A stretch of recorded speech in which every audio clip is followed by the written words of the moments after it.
ಸಚಿವ ಆಕಾಂಕ್ಷಿಗಳಿಗೆ ಕುತೂಹಲ, ಸಚಿವರಿಗೆ ಢವಢವ ಶುರುವಾಗಿದೆ. ಸಿದ್ದು ಕ್ಯಾಬಿನೆಟ್ನಿಂದ 8ರಿಂದ 12 ಸಚಿವರು ಔಟ್. 8ರಿಂದ 12 ಸಚಿವ ಸ್ಥಾನಗಳ ಮೇಲೆ 20ಕ್ಕೂ ಹೆಚ್ಚು ಆಕಾಂಕ್ಷಿಗಳು ಕಾಯ್ತಾ ಇದ್ದಾರೆ. ಕುತೂಹಲವನ್ನ ಮೂಡಿಸಿದ ಯಾರು ಇನ್, ಯಾರು ಔಟ್. ತೀವ್ರ ಕುತೂಹಲವನ್ನ ಮೂಡಿಸಿದೆ. ಸಚಿವರಿಗೆ ಢವಢವ ಶುರುವಾಗಿದೆ. 8ರಿಂದ 12 ಸಚಿವರು ಔಟ್ ಆಗ್ತಾರೆ. ಯಾರು ಇನ್ನು, ಯಾರು ಔಟ್. ಈಗ ಎಲ್ಲರಿಗೂ ಕೂಡ ಢವಢವ ಶುರುವಾಗಿದೆ ರಾಹುಲ್ ಗಾಂಧಿಯ ಹೇಳಿಕೆಯಿಂದ. ಬಹಳ ಕುತೂಹಲವನ್ನ ಮೂಡಿಸಿದೆ. ಸಚಿವ ಆಕಾಂಕ್ಷಿಗಳಿಗೆ ಒಂದು ಕಡೆ ಕುತೂಹಲ ಇದೆ, ಒಂದು ಕಡೆ ಢವಢವ ಕೂಡ ಶುರುವಾಗಿದೆ. ಯಾರು ಇನ್ನು, ಯಾರು ಔಟ್ ಎನ್ನುವಂಥ ಪ್ರಶ್ನೆ ಕೂಡ ಮೂಡ್ತಾ ಇದೆ. 20ಕ್ಕೂ ಹೆಚ್ಚು ಸಚಿವ ಆಕಾಂಕ್ಷಿಗಳು ಕಾಯ್ತಾ ಇದ್ದಾರೆ. ಈಗ ರಾಹುಲ್ ಗಾಂಧಿಯ ಹೇಳಿಕೆ ನಂತರ ಈಗ ಎಲ್ಲರಿಗೂ ಕೂಡ ಢವಢವ ಶುರುವಾಗಿದೆ. ಒಂದು ಕಡೆ ಕುತೂಹಲ ಶುರುವಾಗಿದೆ, ಯಾರು ಬರಬಹುದು ಅಂತ ಹೇಳಿ. ಇನ್ನು ಇದ್ದವರಿಗೆ ಈಗ ಭಯ ಆಗಿದೆ, ಯಾರು ಔಟ್ ಆಗಬಹುದು ಎನ್ನುವಂತ ಕೂಡ ತೀವ್ರ ಕುತೂಹಲವನ್ನ ಮೂಡಿಸಿದೆ. ಒಂದು ಕಡೆ ಢವಢವ ಕೂಡ ಶುರುವಾಗಿದೆ. ತೀವ್ರ ಕುತೂಹಲವನ್ನ ಮೂಡಿಸ್ತಾ ಇದೆ ರಾಹುಲ್ ಗಾಂಧಿಯ ಹೇಳಿಕೆ. ಈಗ ಸಿಎಂ ಭೇಟಿಯ ನಂತರ ರಾಹುಲ್ ಗಾಂಧಿಯ ಹೇಳಿಕೆಯ ನಂತರ ಅವ್ರು ಹೇಳಿದ್ರು 8ರಿಂದ 12 ಸಚಿವರು ಔಟ್ ಆಗಬೇಕು ಅಂತ ಹೇಳಿ. ಈಗ ಎಲ್ಲರಿಗೂ ಕೂಡ ಒಂದು ಕಡೆ ಕುತೂಹಲ ಇದ್ರೆ ಯಾರು ಬರ್ಬೋದು ಹೊಸದಾಗಿ ಅಂತ ಹೇಳಿ ಕೂಡ ಬರ್ಬೋದು ಎನ್ನುವಂಥ ಕುತೂಹಲ ಇದೆ. ಇನ್ನೊಂದು ಕಡೆ ಯಾರು ಔಟ್ ಆಗ್ಬೋದು ಅನ್ನುವಂಥ ಟೆನ್ಷನ್ ಕೂಡ ಶುರುವಾಗಿದೆ. ಢವಢವ ಕೂಡ ಶುರುವಾಗಿದೆ. ಹಾಗಾದ್ರೆ ಯಾರಿಗೆ ಒಲಿಯಲಿದೆ ಸಚಿವ ಸ್ಥಾನ? ಹಾಗಾದ್ರೆ ಮಂತ್ರಿಗಿರಿಗಾಗಿ ಹಲವರು ಶಾಸಕರ lobby. Saleem Ahmed, BK Hariprasad, M Krishnappa, Rizwan Arshad, Maluru Nanjegowda, Shivalingegowda, Roopakala, Beluru Gopalakrishna. ಹಾಗಾದ್ರೆ ಅವರಿಗೆ ಒಲಿಬಹುದ ಸಚಿವ ಸ್ಥಾನ? ಆರ್.ವಿ. ದೇಶಪಾಂಡೆ, ಬಾಲಕೃಷ್ಣ ಸವದಿಗೆ ಸಚಿವ ಸ್ಥಾನ ಸಿಗಬಹುದಾ? ಹಾಗಾದ್ರೆ ಮಂತ್ರಿಗಿರಿಗಾಗಿ ಹಲವು ಶಾಸಕರ lobby. Saleem Ahmed, BK Hariprasad, M Krishnappa ಇವರಿಗೆಲ್ಲರಿಗೂ ಕೂಡ ಸಚಿವ ಸ್ಥಾನ ಒಲಿಬಹುದಾ? ಹಾಗಾದ್ರೆ ಈಗ ಶಾಸಕರಿಗೆ ಢವಢವ ಶುರುವಾಗಿದೆ. ಒಂದು ಕಡೆ ಕುತೂಹಲ ಕೂಡ ಶುರುವಾಗಿದೆ. ಇದ್ರ ಬಗ್ಗೆ ಹೆಚ್ಚಿನ ಮಾಹಿತಿ ಕೊಡ್ತಾರೆ ನಮ್ಮ ಪ್ರತಿನಿಧಿ ಅಭಿಷೇಕ್. ಈಗ ರಾಜ್ಯ ರಾಜಕೀಯದಲ್ಲಿ ಬಹಳ ಕುತೂಹಲವನ್ನ ಮೂಡಿಸ್ತಾರೆ. ಒಂದು ಕಡೆ ಹೇಳಿದ್ದಾರೆ ರಾಹುಲ್ ಗಾಂಧಿ ಅವರು 8ರಿಂದ 12 ಸಚಿವರು ಬದಲಾಗಬೇಕು ಅಂತ ಹೇಳಿ. ಈಗ ಕೆಲವರಿಗೆ ಢವಢವ ಶುರುವಾಗಿದೆ, ಇನ್ನು ಕೆಲವರಿಗೆ ಕುತೂಹಲವನ್ನ ಮೂಡಿಸಿದೆ. ಏನಿದೆ ಇದ್ರ ಬಗ್ಗೆ ಹೆಚ್ಚಿನ ಅಪ್ಡೇಟ್ಸ್? ನಿರೀಕ್ಷಾ ಖಂಡಿತ ಇದೆ. ಸದ್ಯಕ್ಕೆ ಏನು ಸಿಎಂ ಸಿದ್ದರಾಮಯ್ಯ ಮತ್ತು ಡಿಸಿಎಂ ಡಿ ಕೆ ಶಿವಕುಮಾರ್ ದೆಹಲಿಯಲ್ಲಿ ಬಿಟ್ಟು ಬಿಟ್ಟಿದ್ದಾರೆ. ಅದರಲ್ಲೂ ಕೂಡ ಪ್ರಮುಖವಾಗಿ ಸಚಿವ ಸಂಪುಟ ಬದಲಾವಣೆಗೆ ಹೈಕಮಾಂಡ್ ನಾಯಕರು ಕೂಡ ಬಹುತೇಕ ಗ್ರೀನ್ ಸಿಗ್ನಲ್ ಅನ್ನ ಕೊಟ್ಟಿರೋ ಬೆನ್ನಲ್ಲೇ ಇದೀಗ ಬಹುತೇಕ ಆಕಾಂಕ್ಷಿಗಳಿಗೆ ಈಗ ತಮ್ಮ ಒಂದು ಕುತೂಹಲನ ಏನು ಮನೆ ಮಾಡ್ತಿದ್ದಾರೆ. ಅದರಲ್ಲೂ ಕೂಡ ಪ್ರಮುಖವಾಗಿ ಯಾರೆಲ್ಲ ಆಕಾಂಕ್ಷಿಗಳಿದ್ರು, ನಂಜೇಗೌಡರಾಗಿರ್ಬೋದು, ರಿಜ್ವಾನ್ ಅರ್ಷದ್ ಆಗಿರ್ಬೋದು, ಪ್ರಮುಖವಾಗಿ ವಲಸಿಗ ಕಾಂಗ್ರೆಸ್ಸಿಗರಲ್ಲಿ ಪ್ರಮುಖವಾಗಿ ಶಿವಲಿಂಗೇಗೌಡರು, ಲಕ್ಷ್ಮಣ್ ಸವದಿ ಇವರೆಲ್ಲರೂ ಕೂಡ ಸಚಿವ ಸ್ಥಾನಕ್ಕಾಗಿ ಕಾಯ್ತಾ ಇದ್ರು. ನಿಗಮ ಮಂಡಳಿ ಪ್ರಕಟ ಆದ ಸಂದರ್ಭದಲ್ಲೂ ಕೂಡ ಬಹುತೇಕ ಶಾಸಕರು ಸಚಿವ ಸ್ಥಾನಕ್ಕೆ ಲಾಭಿಯನ್ನ ಮಾಡ್ತಿದ್ರು. ಆ ನಿಟ್ಟಿನಲ್ಲಿ ದೆಹಲಿ ನಾಯಕರನ್ನ ಭೇಟಿ ಮಾಡುವಂತ ಒಂದು ಕಸರತ್ತು ಸಚಿವ ಆಕಾಂಕ್ಷಿಗಳಿಂದ ಮುಂದುವರಿತಾನೆ ಇತ್ತು. ಆದ್ರೆ ಯಾವಾಗ ಬಿಹಾರ ಚುನಾವಣೆ ಆದ ನಂತರ ಇಂದು ಸಿದ್ದರಾಮಯ್ಯ ಮತ್ತು ಡಿ ಕೆ ಶಿವಕುಮಾರ್ ರಾಹುಲ್ ಗಾಂಧಿ ಅವರನ್ನ ಭೇಟಿ ಆಗ್ತಾರೆ. ಸಿದ್ದರಾಮಯ್ಯಗೆ ರಾಹುಲ್ ಗಾಂಧಿ ಅವರು ಏನು ಪ್ರಮುಖವಾಗಿ ಎಐಸಿಸಿ ಅಧ್ಯಕ್ಷರನ್ನ ಭೇಟಿ ಮಾಡೋದಕ್ಕೆ ಸೂಚನೆ ಕೊಡ್ತಾರೆ.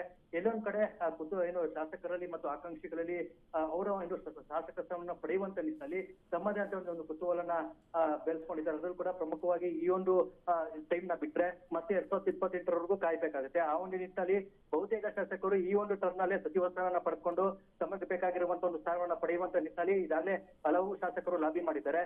ಈ ಒಂದು ಟೈಮ್ ಏನಾದ್ರು ಮಿಸ್ ಮಾಡ್ಕೊಂಡ್ರೆ 2028ರಲ್ಲಿ ಮತ್ತೆ ಪಕ್ಷ ಸಂಘಟನೆ ಮಾಡಿ ಆ ಒಂದು ಚುನಾವಣೆಯಲ್ಲಿ ಗೆದ್ದಿದ್ದ ಬಳಿಕ ಮತ್ತೆ ಸಚಿವ ಸ್ಥಾನ ಸಿಗುವಂತ ಅವಕಾಶ ಇರುವಂತ ಬೆನ್ನಲ್ಲೇ ಈಗ ಈ ಒಂದು ಟರ್ನ್ ಅಲ್ಲಿ ಅದರಲ್ಲೂ ಕೂಡ ಏನು ಬಹುತೇಕ ಸಚಿವರಿಗೆ ಈ ಒಂದು ಸಚಿವ ಸಂಪುಟದಿಂದ ಕೇರ್ಪಾಸ್ ಕೊಡ್ಲಾಗಿದೆ ಅಂತಾನೆ ಹೇಳಲಾಗ್ತಿದೆ. ಅಂದ್ರೆ ಇದು ಮೇಲ್ನೋಟಕ್ಕೆ 15 ಸ್ಥಾನದಿಂದ 16ನೇ ಸ್ಥಾನದೊಳಗೆ ಸಚಿವರನ್ನ ಗೇಟ್ ಪಾಸ್ ಕೊಡ್ಲಾಗುತ್ತೆ. ಆ ಒಂದು 15ನೇ ಮತ್ತು 16ನೇ ಸ್ಥಾನದವರೆಗೆ ಶಾಸಕರಿಗೆ ಯಾರಿಗೆಲ್ಲ ಈ ಒಂದು ಸಚಿವ ಸ್ಥಾನ ಕೊಳೆಯುತ್ತೆ ಅನ್ನೋದು ಕೂಡ ಇಲ್ಲಿ ಪ್ರಶ್ನೆ ಮುಖ್ಯ. ಹಾಗಾಗಿ ಯಾರು ಕ್ಷೇತ್ರದಲ್ಲಿ ಅಭಿವೃದ್ಧಿ ಕೆಲಸ ಮಾಡಿದ್ದಾರೆ, ಯಾರು ಜನರನ್ನ ವಿಶ್ವಾಸಕ್ಕೆ ತೆಗೆದುಕೊಂಡಿದ್ದಾರೆ ಮತ್ತು ಪಕ್ಷ ಸಂಘಟನೆಗೆ ಯಾರು ಕೈ ಹಾಕಿದ್ದಾರೆ ಅಂತವರನ್ನ ಪ್ರಮುಖವಾಗಿ ಈ ಒಂದು ಸಚಿವ ಸ್ಥಾನಕ್ಕೆ ಗಣನೆಗೆ ತೆಗೆದುಕೊಳ್ಳುವಂತ ಒಂದು ಮಾಹಿತಿಯನ್ನ ರಾಹುಲ್ ಗಾಂಧಿ ಅವರು ಕಡಕಟ್ಟಕ್ಕಾಗಿ ಸಿದ್ದರಾಮಯ್ಯಗೆ ಸೂಚನೆ ಕೊಟ್ಟಿದ್ದಾರೆ. ಹಾಗಾಗಿ ಬಹುತೇಕವಾಗಿ ಸೋಮವಾರ ಎಐಸಿಸಿ ಅಧ್ಯಕ್ಷ ಮಲ್ಲಿಕಾರ್ಜುನ್ ಖರ್ಗೆ ಅವರನ್ನ ಭೇಟಿಯಾದ ನಂತರ ಸಿದ್ದರಾಮಯ್ಯ ಅವರು ಯಾರಿಗೆ ಹೊಸವರಿಗೆ ಏನು ಅವಕಾಶ ಕೊಡ್ತಾರೆ ಸಚಿವ ಸಂಪುಟ ಸ್ಥಾನದಲ್ಲಿ ಅನ್ನೋದು ಕೂಡ ಗೊತ್ತಾಗಲಿದೆ. ನಿರೀಕ್ಷಾ. ಥ್ಯಾಂಕ್ ಯು ಅಭಿಷೇಕ್ ನಿಮ್ಮೆಲ್ಲ ಮಾಹಿತಿಗಾಗಿ.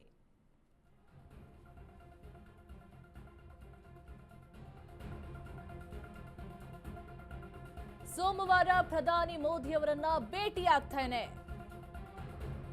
ನವೆಂಬರ್ ಕ್ರಾಂತಿ ಏನೂ ಇಲ್ಲ ಅಂತ ಹೇಳಿ ಸಿಎಂ ಸಿದ್ದರಾಮಯ್ಯ ಅವರು ಹೇಳಿದ್ದಾರೆ. ರಾಹುಲ್ ಗಾಂಧಿ ಭೇಟಿ ಬಳಿಕ ಸಿಎಂ ಸಿದ್ದರಾಮಯ್ಯ ಹೇಳಿಕೆಯನ್ನ ಕೊಟ್ಟಿದ್ದಾರೆ. ಸೋಮವಾರ ಪ್ರಧಾನಿಯವರನ್ನ ಭೇಟಿಯಾಗ್ತೇನೆ ಅಂತ ಹೇಳಿದ್ದಾರೆ. ಯಾವ ನವೆಂಬರ್ ಕ್ರಾಂತಿ ಕೂಡ ಆಗೋದಿಲ್ಲ ಅಂತ ಕೂಡ ಹೇಳಿದ್ದಾರೆ. ರಾಹುಲ್ ಗಾಂಧಿಯ ಭೇಟಿಯ ನಂತರ ಸಿಎಂ ಸಿದ್ದರಾಮಯ್ಯ ಹೇಳಿಕೆಯನ್ನ ಕೊಟ್ಟಿದ್ದಾರೆ. ಹಾಗಾದ್ರೆ ಇದನ್ನೆಲ್ಲ ನೋಡ್ತಾ ಇದ್ರೆ ಒಂದು ಕಡೆ ಗೊಂದಲವನ್ನು ಕೂಡ ಮೂಡಿಸ್ತಾ ಇದೆ, ಒಂದು ಕಡೆ ಕುತೂಹಲವನ್ನ ಕೂಡ ಮೂಡಿಸ್ತಾ ಇದೆ. ಯಾವ ಕ್ರಾಂತಿಯೂ ಇಲ್ಲ ಅಂತ ಹೇಳಿ ಹೇಳ್ತಾ ಇದ್ದಾರೆ. ಈಗ ನೋಡಿದ್ರೆ ಭೇಟಿಯಾಗಿ ಬಂದಿದ್ದಾರೆ. ಬಿಹಾರದ ಚುನಾವಣೆಯ ನಂತರವೇ ಭೇಟಿಯಾಗಿ ಬಂದಿದ್ದು ಕೂಡ ಬಹಳ ತೀವ್ರ ಕುತೂಹಲವನ್ನ ಮೂಡಿಸಿದೆ. ಒಂದು ಕಡೆ ಇವರು ಕೂಡ ಭೇಟಿಯಾಗಕ್ಕೆ ಹೋಗಿದ್ರು, ಒಂದು ಕಡೆ DKಶಿ ಅವರು ಕೂಡ ಹೋಗಿದ್ದಾರೆ. ಇವರಿಬ್ಬರ ನಡೆಯನ್ನ ನೋಡ್ತಾ ಇದೆ. ಖಂಡಿತವಾಗ್ಲೂ ಕೂಡ ನವೆಂಬರ್ ಕ್ರಾಂತಿ ಫಿಕ್ಸ್ ಆಗಿರುವಂತಹ ಅನುಮಾನ ಕೂಡ ಮೂಡ್ತಾ ಇದೆ. ಆದ್ರೆ ಸಿಎಂ ಸಿದ್ದರಾಮಯ್ಯ ಅವರು ಹೇಳ್ತಾ ಇದ್ದಾರೆ, ಯಾವ ನವೆಂಬರ್ ಕ್ರಾಂತಿಯೂ ಕೂಡ ಏನೂ ಇಲ್ಲ, ನಾನು ಸೋಮವಾರದ ನಂತರ ಪ್ರಧಾನಿ ಅವರನ್ನ ಭೇಟಿ ಆಗ್ತೇನೆ ಅಂತ ಹೇಳಿದ್ದಾರೆ. ಹಾಗಾದ್ರೆ ಇದೆಲ್ಲ ನೋಡ್ತಾ ಇದ್ರೆ ಗೊಂದಲಕ್ಕೂ ಕೂಡ ಈಡಾಗುವಂತ ಸಾಧ್ಯತೆಗಳು ಕೂಡ ಇದೆ. ಇದು ಮಾಧ್ಯಮದವರ ಅಪಾಯ ಮುಚ್ಚಿಸೋದಿಕ್ಕ ಅಥವಾ ಇವರು ಹೇಳಿಕೆಯನ್ನ ಮುಚ್ಚಾಕೋದಿಕ್ಕೆ ಈ ರೀತಿಯಾಗಿ ಹೇಳ್ತಾ ಇದ್ದಾರೆ ಅನ್ನೋದು ಕೂಡ ಗೊಂದಲವಾಗಿದೆ. ಕನಕ ಬಂಡೆಗೆ ಟಗರು ಡಿಚ್ಚಿ. ಹೈಕಮಾಂಡ್ ಅಂಗಳದಲ್ಲೇ ಸಿದ್ದರಾಮಯ್ಯ ಮಾಸ್ಟರ್ ಸ್ಟ್ರೋಕ್.